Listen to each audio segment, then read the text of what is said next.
Salut les amis, j'espère que vous allez bien. Nous ça va tranquille. Aujourd'hui on est dans l'émission Le Militant du jour. On est venu soutenir notre ami, notre camarade qui était convoqué pour surtout son projet avec l'école panafricain. Et le militant du jour qui va se présenter et ensuite nous donner effectivement son avis, son opinion sur cette injustice que cette camarade est en train de vivre. Bonjour, bonjour. Oui, bonjour. Je dirais que c'est un grand moment qui nous réunit et c'est une des qualités de ce grand moment. C'est vrai que ce qui se passe, c'est quand même très surprenant, mais on voit une chose en fait, c'est qu'aujourd'hui, ils se rendent bien compte que le monde noir a changé, qu'il a des ambitions, qu'il a des désirs qui sont des désirs d'élévation. Et je pense que de toute façon, l'école, elle se fera, puisque c'est dans l'air du temps. Vous savez qu'au Canada, il y a eu des écoles qui se sont créées, ça fait beaucoup de remous. Mais le gouvernement canadien a dit, voilà, on ne veut pas qu'un dollar canadien aille dans cette affaire-là. Les Noirs se sont organisés, ils ont financé leur école, ils ont eu leur école. Et il y a beaucoup d'écoles comme ça qui se sont créées aussi aux États-Unis. Moi, c'est vrai qu'il y a une école qui est venue me chercher pour faire des ateliers sur les mathématiques africaines. Sauf que moi, j'étais en déplacement au Canada quand une école afrocentriste de New York était venue pour pouvoir discuter de ça. Parce que moi, je vois quand même beaucoup d'enfants en milieu scolaire. J'ai déjà quand même vu 14 000 enfants, ce qui n'est pas rien, un peu partout à travers le monde. Mais c'est vrai qu'il y a quand même une chose, c'est qu'à dire qu'on m'accuse de vouloir rendre les enfants noirs plus intelligents que les enfants blancs. Disons-le franchement, puisque c'est l'institution qui le dit, alors que ce n'est pas ça. Le but du jeu, c'est de révéler à l'enfant que chaque civilisation africaine a bâti ses algorithmes. Et ces algorithmes-là, c'est ce qui fait fonctionner les téléviseurs aujourd'hui, les téléphones portables, les ordinateurs. Ouais, même sur YouTube, ces algorithmes. Mais bien sûr, on a fait un colloque mondial des mathématiques africaines, on a fait venir l'intelligentsia mondiale sur cette thématique. Monsieur Rouen Iglache, qui est un des spécialistes de la question, a bien dit que ce que les Noirs traînent, je dirais, à comprendre, c'est que lorsque vous allumez un ordinateur, vous rentrez dans le cerveau d'un Africain. Parce que la seule personne, et j'ai posé la question, j'ai dit, mais est-ce qu'en faisant le tour du monde, vous avez trouvé d'autres peuples qui avaient des systèmes de mathématiques aussi originaux que les nôtres? Tout le monde m'a dit non. Et que c'est pour cette raison que notre système de mathématiques sert aux technologies les plus avancées. Maintenant, la chose, c'est que lorsque je dis, je vais prendre un groupe de gamins de 10 ans, de 8 ans, et on va leur apprendre à faire de la technologie à travers les mathématiques africaines. Oh, c'est une levée de bouclier, c'est toute une série de choses. Et ce sont nos mathématiques, non? Vous êtes content de les mettre dans l'ordinateur. Est-ce que vous permettez, je vais vous demander la permission pour prendre des gamins de 8 ans et leur expliquer comment ces mathématiques-là font fonctionner un ordinateur? Non, je fais. Mais pour faire, après, il faut se donner les moyens. Parce que si vous partez à une subvention, ce n'est même pas la peine. D'ailleurs, nous, on n'est pas des demandeurs de subvention parce que ça ne nous apprend pas à être autonome. Alors, le but du jeu, c'est l'autonomie. Et la deuxième chose, c'est avoir la capacité de rationaliser ces projets pour les financer. C'est comme un escalier, première marche, deuxième marche, troisième marche. Eh bien voilà, on finance marche par marche et puis on finit par monter très haut. C'est ça le but du projet. Là, aujourd'hui, c'est vrai que quand on dit militant, moi, je me considère plus comme un élévateur. C'est-à-dire, c'est quoi ce qu'on appelle l'élévateur? C'est-à-dire apprendre à l'individu que lorsque tu viens sur Terre, tu as une double présence de toi-même, la matière et l'esprit. La matière a ses limites, c'est vrai que ton bras, tu vas le tendre, tu ne peux pas aller toucher un truc à 3 mètres, mais ton esprit, tu peux l'envoyer au Japon. Et cette capacité qu'on a à avoir un esprit surpuissant, si on le met dans le sens de l'élévation de soi, on est capable de faire de grandes choses. Mais là où il faut les faire aujourd'hui, ce n'est pas individuellement, il faut pouvoir les faire collectivement. Parce que le peuple noir a un déficit de réussite collective.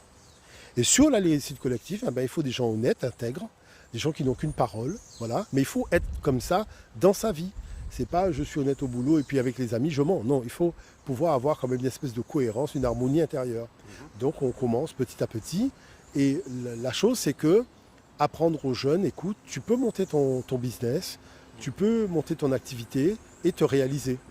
Pourquoi? Parce que tu peux avoir autour de toi des gens intéressés par ton activité qui vont déjà assurer par les contrats qui te passent tes frais fixes. Après, tout ce que tu fais en plus, c'est des bénéfices. Et on commence petit, on voit grand. Mais Monsieur Omotunde, justement, aujourd'hui, cette militante est convoquée justement parce qu'elle veut effectivement l'élévation du peuple guadeloupéen en créant effectivement une école panafricaine qui va apprendre la culture guadeloupéenne, comme elle nous a expliqué lors de sa conférence, en sachant effectivement combien de rivières qu'il y a en Guadeloupe, où sont le départ des rivières, la terminaison, des choses qu'on n'a jamais appris à l'école. Pourtant, ça fait partie de notre architecture guadeloupéenne. Pourquoi cet acharnement qu'elle ne puisse pas ouvrir, qu'elle ne puisse pas commencer son projet? En fait, il y a une chose que vous devez comprendre. Une seule génération suffit à changer de cap. Et vous voyez bien que le colonialisme a joué sur une génération qui a cramé tout le monde. Vous voyez, il y avait une génération, c'était les Aimé Césaire, quand ils partaient faire des études, ils avaient des grandes ambitions pour le monde noir. Eh bien, on a brisé ça, et après la génération d'après, quand elle allait chercher les boîtes de nuit, alors que les gens cherchaient les amphis pour se réunir. Donc une seule génération a cramé une dynamique collective, et qui fait qu'on se retrouve à organiser plus de soirées que des débats intellectuels sur l'avenir du monde noir et compagnie. C'est ça, c'est juste une génération. Nous, le but du jeu, c'est pas de nous plaindre, ni de dire machin, c'est de dire simplement que si une génération a brisé la dynamique, une génération peut la reconstruire. Et c'est là où le bas blesse, parce que vous dites, oui, on va mettre des enfants à l'école, mais non, soyons honnêtes, on va recréer une génération qui va reconstruire la dynamique qui avait été perdue, mais qui va la rendre multiforme, parce qu'elle était très intellectuelle, Non, il faut la rendre dans l'art, dans la culture, dans la musique, dans le business, dans la finance, dans tout cela. Et là, aujourd'hui, il y a une foisson. Vraiment, l'arbre a beaucoup de feuilles, beaucoup de racines, beaucoup de branches. Donc, ça veut dire que c'est un arbre puissant. Mais la chose, c'est que les feuilles ne sont pas sur l'arbre. Donc, il faut ramener toutes les feuilles sur les branches, consolider le tronc et les racines, je m'en occupe au niveau de l'histoire, avec le professeur Obenga et d'autres. Voyez, et c'est ça qui va faire que l'arbre sera puissant, parce que toutes les feuilles seront rattachées aux branches. Donc c'est ça aussi, ce travail-là. En gros, ce que vous dites, c'est que tout ce qui est effectivement, qui n'est pas forcément pour cet épanouissement, tout ce qui peut nous abrutir et tout, ils vont le laisser effectivement en développement, mais tout ce qui peut permettre cette élévation, ils vont le restreindre. C'est-à-dire que, vous savez, vous avez une variété humaine, leucodermique, qui a décidé qu'elle est propriétaire de tout. Elle est propriétaire de votre âme, de votre esprit. Si vous priez un Dieu, il faut prier le Dieu dans son bouquin. Bon, le gars a le droit de rêver. Moi, je ne vais pas lui dire je t'interdis de rêver. Sauf que je ne suis pas obligé de marcher dans son rêve, c'est tout. On ne va pas s'affronter. Ça, c'est ton rêve, c'est pas le mien. Donc tu as le droit d'avoir ton rêve, j'ai le droit d'avoir le mien. Mais je ne vais pas passer mon temps à critiquer ton rêve. J'ai pas de temps à perdre. Moi, j'ai le mien, mon rêve. J'ai besoin de bâtir. Et c'est là où il faut apprendre à changer de cap. Parce que tout autant vous occupez de l'autre, ben, vous n'avez pas de temps pour vous occuper de vous. Et le gars, lui, il a tout un bataillon de personnes pour te faire perdre du temps. Donc je dis non, laissons le cher ami, on sait où il veut en venir, on ne peut pas se prendre la tête. Nous, on veut reconstruire une génération dynamique, capable d'entreprendre collectivement et de faire en sorte que cette génération va imprimer la marche à suivre à tout le monde, et vous allez voir que de fait, tout le monde va suivre. Donc c'est là où, je dirais, on n'a pas besoin de s'exciter, parce que moi, je vous dis une chose, nous avons changé d'air. Nous ne sommes plus dans l'ère des poissons, nous sommes dans l'ère du Verseau. L'énergie cosmotonique a changé. Donc, tout le monde a déjà fait son école, il reste que qui? Nous. Mais vous pensez que avec le potentiel qu'on a, les compétences qu'on a, les désirs qu'on a, le souci de voir qu'on est aussi des enfants beaucoup moins aliénés que ceux que nous avons été quand nous étions gamins, comment voulez-vous empêcher cette dynamique-là? C'est reculer pour mieux sauter. Vous voyez? Mais la chose, on doit comprendre que l'univers crée une chose et crée son contraire. Mais le contraire de la chose, ce n'est pas pour empêcher la chose de se faire. La chose, elle dit simplement une chose qui est très simple. Si vous n'êtes pas déterminé, ça ne se fera pas. Vous voyez? C'est-à-dire qu'il faut savoir où tu veux aller, te donner les moyens et être déterminé. Et les choses vont se réaliser. C'est ça. En tout cas, c'est vrai que c'est bien d'avoir des personnes, des penseurs comme vous, pour que la population puisse justement avoir plus d'informations. Et nous aussi, on se met à votre disposition à chaque... Je vais vous dire une chose. Là, en l'occurrence, aujourd'hui, depuis le 15e siècle, nous avons un problème. Le juge, il n'est pas objectif. Il fait partie de la partie adverse. Vous voyez ce que ça veut dire? C'est-à-dire que la possibilité d'avoir justice, c'est quelque chose de compliqué, parce que le gars, il est jugé parti. Est-ce que vous comprenez? On l'a assisté, on a participé au procès de M. Domota, de M. Clavier. Vous voyez bien que l'affaire, c'est du grand n'importe quoi. Bon, mais les choses vont changer. Il y aura bien un jour où le juge, il ne sera plus jugé parti. Il sera un juge objectif qui n'aura ni d'intérêt dans l'une des parties, ni d'intérêt dans l'une des parties, qui va simplement écouter objectivement, est-ce que ça, c'est normal? C'est tout. Qu'est-ce qui fera qu'on va arriver à ce niveau? Poutine. Je vais vous expliquer pourquoi, d'accord? Parce que les gens disent des choses, oui, mais il faut savoir monter à des certains niveaux, oui, d'accord? Bon. Peter Botta, à l'époque où il présidait l'Afrique du Sud, avait passé un accord avec les Occidentaux, c'est de mettre les Noirs dans des réflexions à très court terme et de ne jamais leur permettre de faire des réflexions à moyen terme et à long terme. Donc il disait, le moyen et le long terme doit être notre propriété, le court terme, on laisse ça aux Noirs, le très court terme. Vous voyez, ça a très bien fonctionné, puisqu'on fait des projets à très court terme, mais sur le long terme, machin. Bon, on est une génération, on arrive maintenant sur le moyen terme. D'accord? Donc qui fait que on essaie de nous bloquer sur le court terme, mais le moyen terme est déjà enclenché. C'est-à-dire la dynamique, on sait déjà où on va en venir. Bon. Mais la chose, c'est qu'en face, avec tout ce qui se passe et ce déchirement donc, au niveau de l'Occident, et cette confrontation par rapport à Poutine, la problématique de fond, elle est très simple. D'accord? Les Occidentaux n'ont pas de richesse dans leur sous-sol. En fait, ils n'ont rien. Eux-mêmes l'avouent de plus en plus, tous les jours. Vous avez un Occidental, un expert de ci, un expert de ça, qui dit mais on a un sous-sol vide. Bon. Vous avez Poutine en face qui a beaucoup de choses dans son sous-sol. C'est impressionnant. Bon. Vous avez la Chine qui a besoin des richesses du sous-sol de la Russie. C'est pour ça qu'ils bâtissent des ponts, ils font des routes commerciales, ils bâtissent des lignes ferroviaires, tout ça. Bon. Mais il y a une chose qu'ils savent, c'est que s'ils veulent avoir la paix, et ne pas se retrouver écrasés demain, c'est que l'Occident qui n'a pas de matières premières prend bien ces matières premières-là quelque part. Et ce quelque part, c'est l'Afrique. D'accord? Vous voyez aussi les remous que ça fait en Amérique du Sud avec le Nicaragua aujourd'hui, le Venezuela. Bon. Et la chose, c'est qu'ils prennent les matières premières de façon illégale. C'est-à-dire sans l'approbation du peuple, qui ne voit pas le développement alors qu'on lui... Il voit qu'on prend des richesses, mais il ne voit pas de ses yeux le développement, la route, l'école. Il ne voit rien. Bon. Donc à partir de ce moment-là, lorsque quelqu'un vient proposer une alternative, non pas pour aider l'Afrique, parce que c'est là où les gens se trompent. Poutine ne peut pas venir en Afrique, ou la Chine ne peut pas venir en Afrique pour sauver la... C'est pour se sauver eux-mêmes. Parce que si les Occidentaux prennent les matières premières en Afrique, ils vont casser la gueule de qui?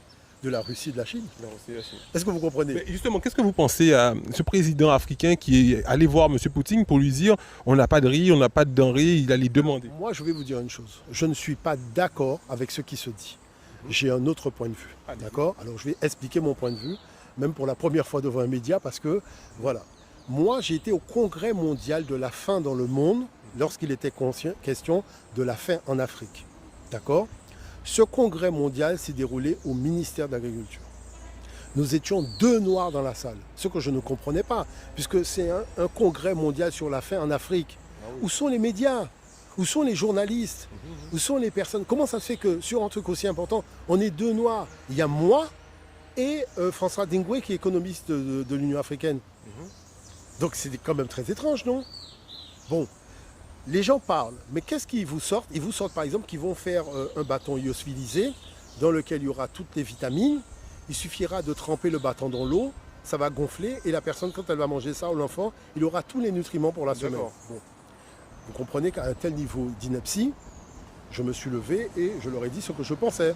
Et là, il y a un vieux monsieur qui est venu vers moi, qui m'a dit « Monsieur, j'ai besoin de vous parler. Mais il faut que je vous parle en privé. » Donc il m'a fait sortir de la salle et on est sorti.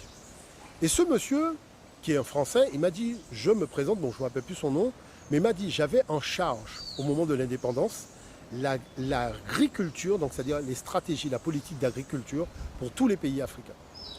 Et comme j'avais la courbe de la démographie, j'ai fait des rapports à tous les organismes internationaux en leur disant que comme ma mission c'est de veiller à ce que l'Afrique ne manque pas de denrées alimentaires. Donc voilà ma préconisation. Quand il a fait sa préconisation, on lui a dit il faut monter à Paris puisque c'était le précaré français. À Paris, on lui a dit que la France n'a pas la main sur des grands projets comme ça parce que vous savez depuis le débarquement des Américains, ils ont signé la reddition de la France. Donc la France ne peut faire que ce que l'Américain l'autorise à faire. Bon. Donc on lui a dit d'aller aux États-Unis. Bon. Il a été aux États-Unis et qu'est-ce que les Américains lui disent? Les Américains lui disent que l'Afrique n'aura pas l'autorisation de développer une filière d'agriculture. Et que les seules filières d'agriculture qui seront développées, comme ce qui se fera au Sénégal, ce sera pour produire du riz. Dans une région où le riz est très haut de gamme, d'ailleurs ce riz-là part au Qatar aussi, puisque quand je voyage à un certain moment, je mange un riz extraordinaire, on me dit que ça vient du Sénégal. Bon. Et donc à partir de ce moment-là, ce riz-là va directement à Las Vegas, aux États-Unis, enfin des endroits comme ça. Bon. Et lorsqu'il a dit, mais attendez, le problème c'est que l'Afrique va se retrouver à un moment dans la faim et la pénurie. Il a dit non, l'Afrique va recevoir l'excédent américain et l'excédent européen. Et donc, c'est pour ça, il me dit, c'est pour ça que je suis venu. Parce que je leur avais dit que ce problème-là allait se poser. Parce qu'il suffit qu'il y ait un problème d'intempérie, la production elle chute.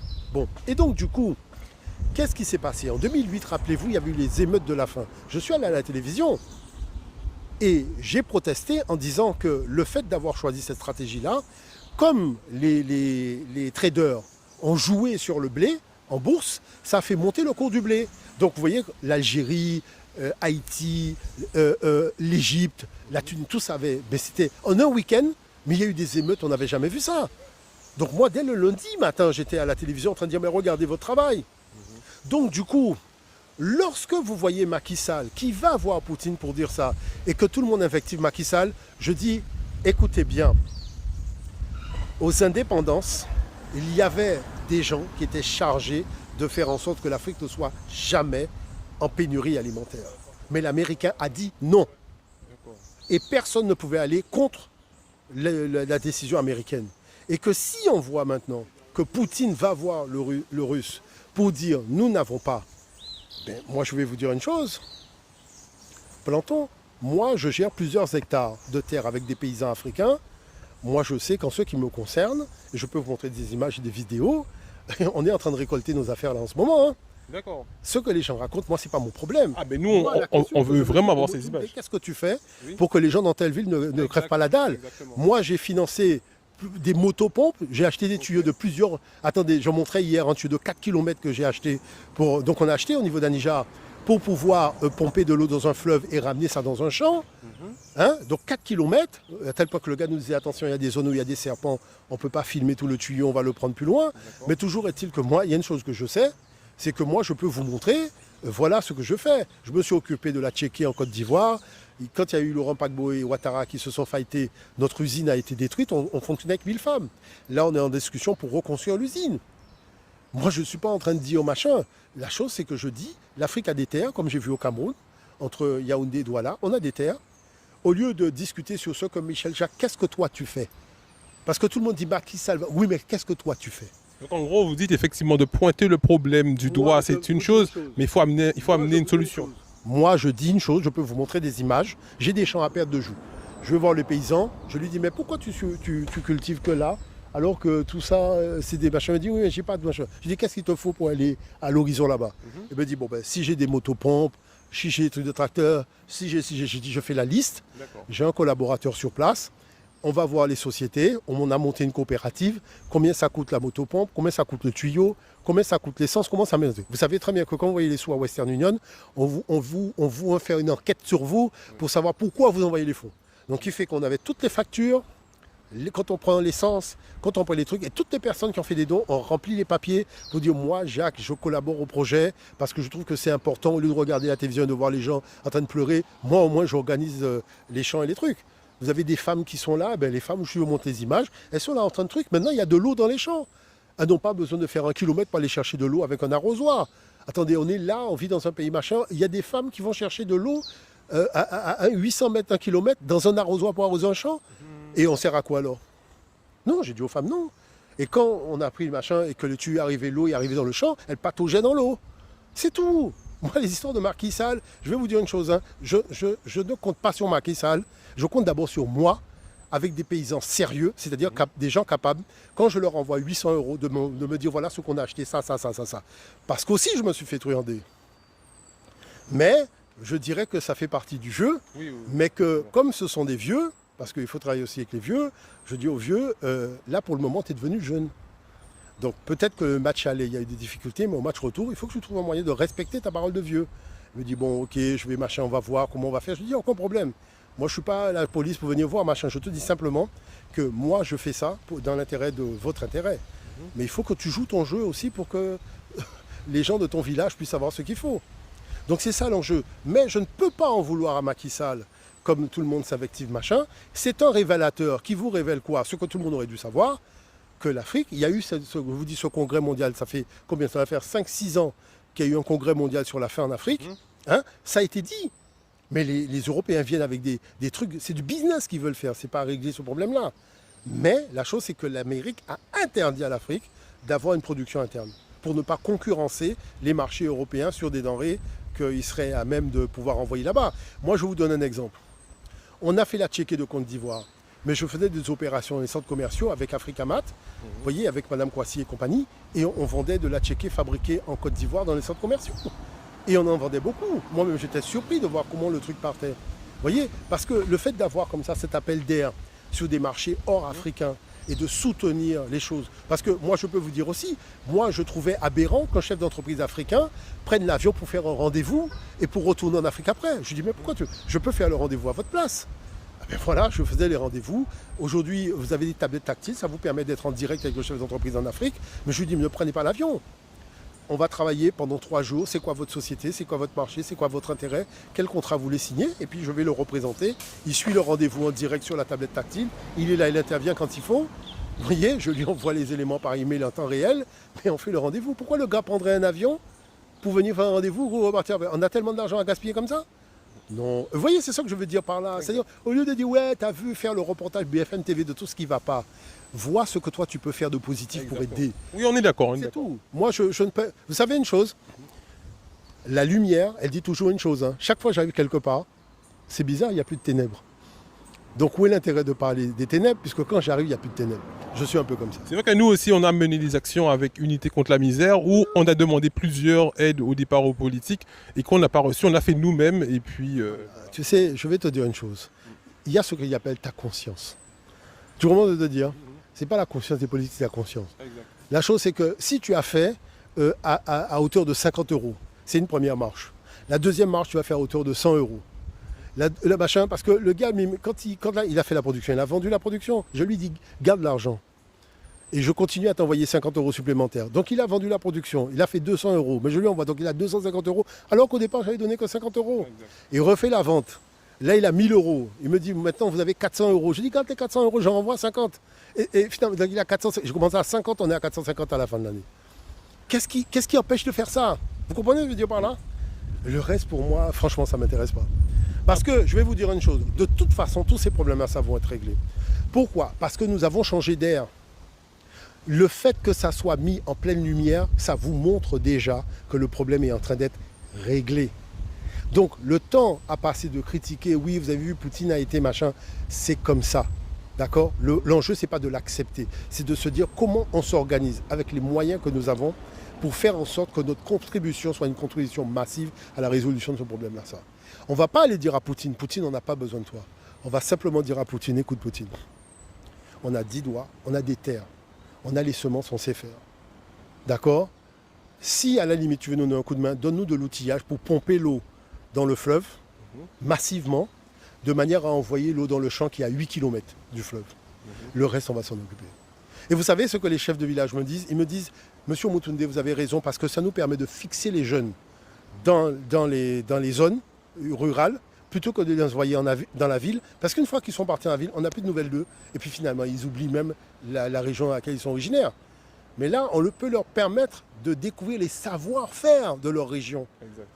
Et c'est comme ça que le jeune, il est debout, il a une activité, il a une rémunération, il vit. Et le chef de village même revit parce qu'il voit qu'avec les trucs, ça lui permet d'avoir de l'argent pour payer une institutrice qui peut venir faire l'école aux enfants dans le village. Tout ça à partir du fait qu'on a commencé à mettre 50 € pour planter 2 trucs. Il a vendu, ça a permis d'avoir de l'argent. Maintenant, il a une institutrice pour faire. C'est comme ça la vie. Hein. Vous savez, des fois, vous avez une zone, il n'a pas plu, il pleut juste une après-midi, et puis vous revenez le lendemain. Vous voyez, ouh là là, ça commence à verdir. Soyons comme la pluie. En tout cas, on a hâte effectivement de collaborer avec vous pour la misère qui est en Guadeloupe aussi. Je vais vous dire une chose. Moi, la misère qui est en Guadeloupe, c'est du furtif. Hein. Oui. Je l'ai déjà dit, je l'ai redit. J'ai monté un plan 500 millions de dollars par an. Parce que, comme je l'ai dit, nous avons une usine de géothermie qui fait plusieurs millions par an et qui se sépare le pognon sans reverser à la Guadeloupe de l'argent. C'est-à-dire on n'a pas 1 €. Oui, c'est du jamais vu cette affaire. Il y a quand même un truc qu'on appelle l'entreprise citoyenne. Donc quand j'ai été protesté, c'est là que, bon, la mairie a reçu 250 000 €. Parce que je suis monté à Bouillante, j'ai fait un scandale. J'ai dit, mais c'est quoi cette affaire? Vous avez une entreprise, vous êtes en train de demander aux gens de mettre 2 € dans un parc-mètre au lieu d'aller chercher l'argent qui te revient. Les Bouillantais n'ont pas envie aussi de partir en vacances payées par la ville de Bouillante. C'est quoi cette affaire? Tu as une usine qui fait des millions de dollars et tu es en train de barrer la route? Non, il faut se respecter. Exact. Il n'y a aucune route à barrer parce que c'est pas qu'on n'a pas d'argent, on nous vole notre argent. Il faut être très clair. Bon. La deuxième chose avec M. Gérald Bougré, on a dit qu'on peut construire une deuxième usine, beaucoup plus imposante que la première. Donc avec une rentabilité plus. Sauf qu'au lieu de partager les bénéfices avec un petit groupe de personnes à l'autre bout du monde, on va partager les bénéfices avec les Guadeloupéens. Et nous allons développer tout simplement des zones par lesquelles les gens qui sont dans ce désir de faire telle chose vont recevoir un budget, les autres et compagnie. Développer l'artisanat et compagnie. Et ensuite bâtir une deuxième usine d'hydrogène qui nous permettra de stocker l'électricité. Parce que vous savez que le problème mondial, c'est qu'on produit de l'électricité, mais on ne sait pas le stocker. Et nous, on a la possibilité de construire une usine d'hydrogène qui va stocker l'électricité, et le Japon nous a déjà fait savoir qu'ils ont un tanker à hydrogène qui pourra venir se charger en hydrogène électrique en Guadeloupe pour ramener là-bas au Japon. Pourquoi ça intéresse beaucoup de pays? Parce que tout le monde sait qu'il faut bien préparer la pétrole, non? Et que la géothermie telle que nous la pensons, dans l'engineering purement guadeloupéenne, puisque M. Bougré est de Petit Canal, eh bien, c'est de faire en sorte que nous puissions avoir dans le monde entier un domaine d'expertise qui nous permettrait, sur des modèles établis chez nous, réalisés, de montrer notre savoir-faire et d'avoir des bureaux guadeloupéens dans les 160 pays qui ont signé la COP 21. Vous voyez ce que je veux dire par là? Exact. Et donc, la réalité, c'est quoi? Et c'est ça que le monde noir doit comprendre. Le monde noir n'a pas de problème d'argent. Il faut que les gens se mettent la tête dans ça. On n'a pas de problème d'argent. C'est-à-dire que l'ANC avait fait un document qu'ils avaient envoyé à l'ONU. L'ANC avait dit que si un individu sort de là où il vient chez nous, il invente une montre, et il fait des milliards de dollars avec sa montre, il a le droit de séparer ça avec ses amis. Mais s'il prend la richesse dans notre sous-sol et qu'il en tire un profit, il faut partager ça avec tous les habitants, parce que le sous-sol appartient à tout le monde. Et le monde noir se retrouve dans une situation où lorsqu'on extrait des minerais dans son sous-sol, c'est partagé un petit groupe d'amis. Normalement, l'ONU doit être garant, mais ça ne fonctionne pas, parce que les mêmes financiers qui financent l'ONU sont les mêmes qui sont... Voilà, donc ça fait des trucs. La Guadeloupe se retrouve dans ce problème-là. La Guadeloupe a un problème. On tire des richesses du sous-sol de la Guadeloupe. Ce n'est pas partagé avec le Guadeloupéen. Vous comprenez? Le Guadeloupe n'a pas 1 euro. La Guadeloupe n'a pas 1 euro. On est en train de pleurer pour avoir demandé des subventions pour faire des routes, alors qu'on a le pognon pour le faire. Vous comprenez ce que je dis par là? Donc, moi, ce que je dis, c'est qu'il faut redistribuer la donne. C'est ce que Hugo Chavez a fait là-bas, c'est ce que Kadhafi avait fait. On sait comment ça s'est terminé. Mais la chose, c'était l'ère des poissons, c'est pas l'ère du Verseau. L'ère du Verseau, il y a quand même Poutine, il y a la Chine, il y a l'Inde, il y a le Brésil aussi, qui s'aligne sur d'autres positions. Donc ce qui veut dire qu'il faut maintenant, quitte à créer une ONU des pays qui se font emmerder par les Occidentaux, et on décide qu'à partir de maintenant, il y a une charte qui dit que toute richesse tirée dans le sous-sol d'un pays doit être partagée en premier avec les habitants du pays, au moins un minimum à 50%. Donc ça veut dire quoi? Moi, je vous dis une chose. Vous pouvez me croire ou pas me croire, mais chaque Guadeloupéen pourrait avoir 3 000 € par mois en ayant simplement la main sur son sous-sol. C'est pour ça que nous voulons que les Guadeloupéens soient actionnaires de ces usines. On a 4 usines à construire. Ces usines nous permettent d'alimenter en hydrogène les tankers. N'oubliez pas qu'un tanker pollue pour 50 millions de voitures. On a déjà des accords pour créer des stations de ravitaillement des tankers et des bateaux de croisière en hydrogène. Et notre hydrogène est parti à partir de la géothermie, c'est-à-dire une production d'énergie verte. Les Allemands nous ont déjà donné le feu vert parce qu'ils veulent une hydrogène verte. Ils ne veulent pas une hydrogène produite à partir de l'uranium, comme on le fait en France par exemple. Vous comprenez ce que je veux dire par là? Exact. Donc du coup, ça fait qu'on a déjà des investisseurs. On n'a pas à demander ni à la mairie d'un tel, ni à... On a déjà des investisseurs. Pourquoi? Parce qu'il y a l'engagement vis-à-vis du climat. On a mis des fonds, mais là, vous voyez, les gens sont en train de retourner au fioul, ils retournent au charbon. Donc ça veut dire que l'argent qui est là, c'est plusieurs milliards de dollars, ne sert pas à la protection de la planète. Nous, on arrive, on dit voilà, on se lance dans la géothermie, on se lance dans l'hydrogène pour protéger la planète, mais on pourra fournir au pays. Donc une alternative au fioul par l'intermédiaire de l'hydrogène. Vous comprenez bien qu'on a déjà des préaccords parce que ça intéresse beaucoup de pays. Et regardez, même ceux qui ont signé des droits de ne pas polluer lors de la COP 21, puisque vous savez qu'il y a des pays qui ont vendu leurs droits de polluer à d'autres pays, mais même ça, ça ne gêne pas puisque la géothermie, ça n'émet pas de CO2. Donc ça ne change rien votre émission de carbone par carbone, puisque la géothermie, c'est de la vapeur d'eau. Donc à aucun moment, ça ne va nuire à un contrat, vous n'aurez pas de pénalité parce que vous avez quand même enfreint le contrat. Donc vous voyez, de toute façon, c'est-à-dire le monde noir a sa solution. La solution du monde noir est très simple. Respect de l'environnement, respect de la planète, production d'énergie sans polluer quoi que ce soit. Et c'est là que nos enfants doivent se lancer en engineering. Vous voyez? Et ce que nous devons faire, c'est être honnête. Ça veut dire quoi, être honnête? Comme l'ASC l'avait dit, même si ça ne s'est pas réalisé en Afrique du Sud, parce que Mandela, bon, pour le libérer, il fallait lâcher du mou, donc il a lâché du mou là-dessus. Si l'Afrique du Sud l'avait fait, avait tenu, on aurait eu beaucoup plus de poids à ce niveau-là. Une richesse qui émane du sous-sol d'un pays doit être partagée avec tous les habitants du pays. Vous comprenez ce que je veux dire par là? Exactement. Même si on se fixe un barème de 50%, pour le moment c'est zéro. On peut prendre 50%, non? Eh bien, ces 50%-là permettraient aux habitants du pays d'avoir 3 000 € par mois, sans rien faire. En tout cas, on va développer sur ce sujet. On va Je vais vous fouiller. dire une chose. Moi, j'ai fait un plan. D'accord. J'ai expliqué aux gens dans le cadre d'une conférence qu'on a fait avec M. Bougré, D'accord. clairement comment on pourrait avoir un fonds d'investissement guadeloupéen à hauteur de 100 millions par an. Ok. 100 millions par an. Donc ce qui nous permettrait de financer, même de créer un data center du côté de Hans Bertrand et compagnie, pour avoir des lieux technologiques, de la technologie avancée, financés par notre production énergétique. Est-ce que vous voyez ce que je veux dire par là? Donc c'est là, c'est-à-dire que moi, ce que je dis, vous voyez que moi, je ne suis pas dans la lamentation, parce que les solutions, je les connais. Vous voyez ce que je veux dire par là? Maintenant, la chose, c'est qu'il y a ce qu'on appelle le paradigme. C'est-à-dire que les Noirs, on les a fait rentrer dans un paradigme occidental où il y a des barrières partout. Donc on les a placés sur une pseudo-plantation. Or, s'ils produisent de la puissance de réflexion, ils pourront s'élever au-dessus de ces barrières-là.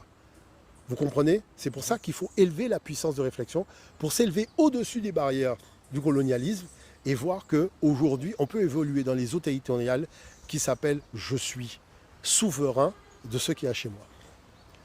Voilà. Merci beaucoup, Monsieur Motoundé, pour cette demi-heure que vous avez passée avec nous. Et on espère qu'on aura effectivement des demi-heures comme ça assez régulièrement. Vous savez, moi je rencontre beaucoup d'ingénieurs panafricains. Je suis très surpris de voir le... Vous savez, par exemple, vous avez des circuits électroniques dans les voitures. C'est un ingénieur panafricain qui a breveté ça, qui vend ça à toutes les marques automobiles. Et il a son laboratoire en Chine, c'est lui qui produit ça. J'ai rencontré des gens qui construisent des usines. Enfin, c'est impressionnant. Vous voyez des trucs, par exemple, qui se font au Qatar. Vous êtes loin d'imaginer que le chef d'incendie c'est un Guadeloupéen, ou c'est un Martiniquais, ou que c'est un gars de Côte d'Ivoire. Vous avez des trucs à Washington, vous ne pouvez pas imaginer que c'est un Camerounais qui gère tout ça. Exact. Je ne parle même pas du Canada. Donc ça veut dire que je me dis, attends, le monde noir a des compétences dans tous les domaines les plus avancés. Lancer des satellites, faire des machins dans l'espace, des trucs de malades. Regardez Damien qui est de la NASA, qui est de la Guadeloupe. Un chimiste à la NASA et compagnie. Donc ça veut dire que ces compétences-là, si on bâtissait un mécanisme qui ferait une espèce de rouage qui nous permettrait de créer une stratégie pour utiliser les compétences de chacun pour aboutir à un résultat qui est l'exploitation de notre hydrogène et de notre géothermie, mais où est le problème? Donc la balle n'est pas dans le camp de l'adversaire, parce que nos adversaires, on les connaît. Mais je vais vous dire une chose. Que serait un match entre Barcelone et Real de Madrid si Real de Madrid n'était pas venu pour gagner le match? Exact.